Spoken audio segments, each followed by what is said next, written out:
Bonjour tous les enfants, bonjour Samuel, Julie et Pablo. Les amis, c'est quelque chose de très important quand même, et il faut s'aider entre amis. Nous allons découvrir aujourd'hui l'histoire de Clotilde, qui aide sa nouvelle amie. Lentement, le soleil se lève sur la charmante forêt de Saint-Hibou-les-Châtaignes. Comme chaque matin, Clotilde enfile ses chaussons et descend dans la cuisine picorer son petit déjeuner en famille. Un grand bol d'asticots soufflés, délicatement caramélisés. Rien de tel pour bien commencer la journée. Après une rapide toilette, Clotilde attrape son cartable et d'un coup d'aile rejoint ses amis dans le ciel. Le dernier arrivé à l'école n'est qu'une vieille poule molle, s'écrie Arnaud, le minuscule moineau. Et c'est parti pour une incroyable course à travers les nuages. Au bout de quelques minutes, la joyeuse volée atterrit, essoufflée, mais ravie. En entrant dans la classe, Clotilde aperçoit une petite chouette effraie qui attend devant le tableau noir. « Je vous présente Angélique, dit la maîtresse, votre nouvelle camarade. » Elle a quitté son vieux grenier pour venir s'installer ici, dans notre forêt. Bien sûr, je compte sur vous pour l'accueillir gentiment.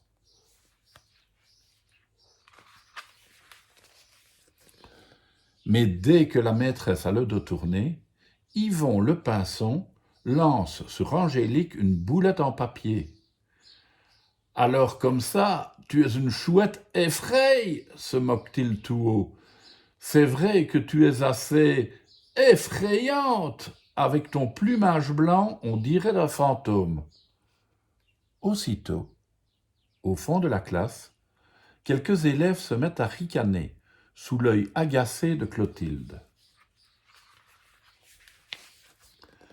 Hélas, à la récréation, Yvon et sa bande de coquins continuent de faire les malins. « Au secours! Angélique va nous dévorer !» crie Norbert le pic-vert en courant partout. « C'est elle, le fantôme du grenier !» gémit Georges le rouge-gorge en grimaçant comme un fou. « Ne nous fais pas de mal, par pitié !» supplie Sophie la pie en tombant à genoux.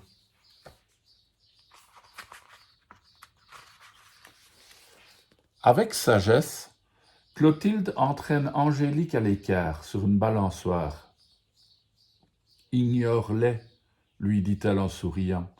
Ils sont bêtes comme leurs pattes. Tu sais, moi aussi, avant, j'étais timide. Mais j'ai appris à avoir confiance en moi, et je suis sûr que tu peux y arriver. D'ailleurs, tu n'es plus seul maintenant. Je suis là. » Pour fêter leur amitié nouvelle, à la sortie de l'école, Clotilde invite Angélique à dormir chez elle.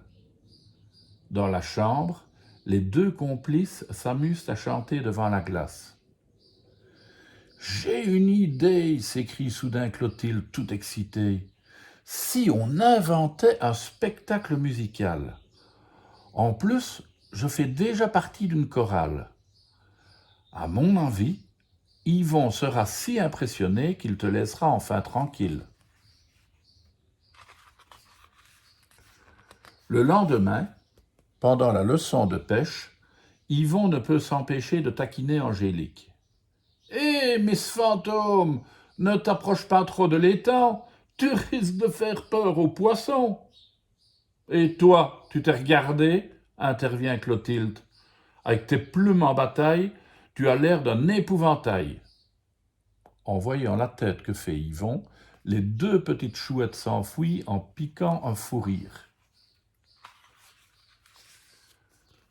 Le reste de la semaine, malgré les plaisanteries d'Yvon, Angélique semble de plus en plus heureuse. Tous les soirs, après la classe, elle accompagne Clotilde à la chorale pour répéter leur spectacle musical « La Dame Blanche ». l'histoire d'une jolie chouette effraie, prisonnière d'un terrible dragon. Quand arrive le week-end, le spectacle est presque terminé. Mais pour la petite troupe, pas question de faire la grasse matinée. Tandis que Clotilde découpe un masque de dragon, Angélique confectionne un costume de princesse. De leur côté, les familles construisent un magnifique décor de château. Et pour nourrir tous ces travailleurs, les écureuils préparent de délicieuses tartes aux fleurs. Enfin, le lundi matin, devant la grille de l'école, Clotilde et Angélique annoncent avec fierté « Ce soir, spectacle musical au clair de lune. Rendez-vous dans le Grand Pré. Tout le monde est invité. » En entendant la nouvelle, Yvon et sa bande, un peu jaloux, se mettent à bouder. La journée passe vite, et le soir venu, élèves et parents se hâtent vers le Grand Pré. Même Yvon n'a pas pu résister à l'envie de venir voir le spectacle. Et là, dès les premières notes de musique, quel talent, quelle magie!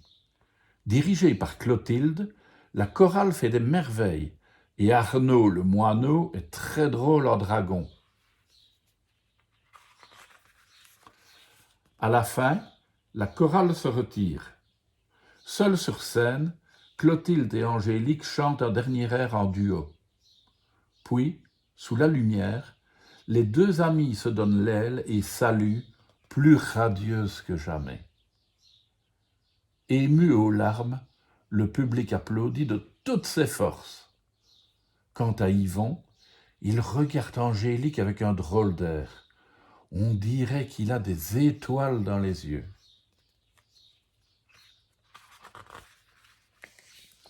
Le lendemain, dans la cour de l'école, Yvon s'approche d'Angélique, les joues légèrement roses.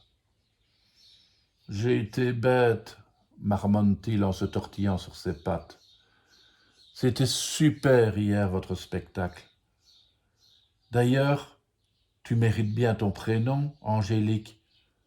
Enfin, je veux dire, tu ressembles à un ange. » Rayonnante, Angélique se retourne vers Clotilde et la serre contre elle. « Jamais je n'aurais réussi tout cela sans ton aide, lui dit-elle. Tu es ma meilleure amie. Et moi, dit Yvon, grâce à vous, j'ai compris la leçon. Alors le prochain qui vous embête, nom d'un gâteau sec, je lui cloue le bec. » Alors, une belle histoire encore une fois. Demain, on se retrouve avec une autre histoire fort différente. Ce sera l'histoire de Croquis qui a mal aux dents. Mais ça, c'est pour demain.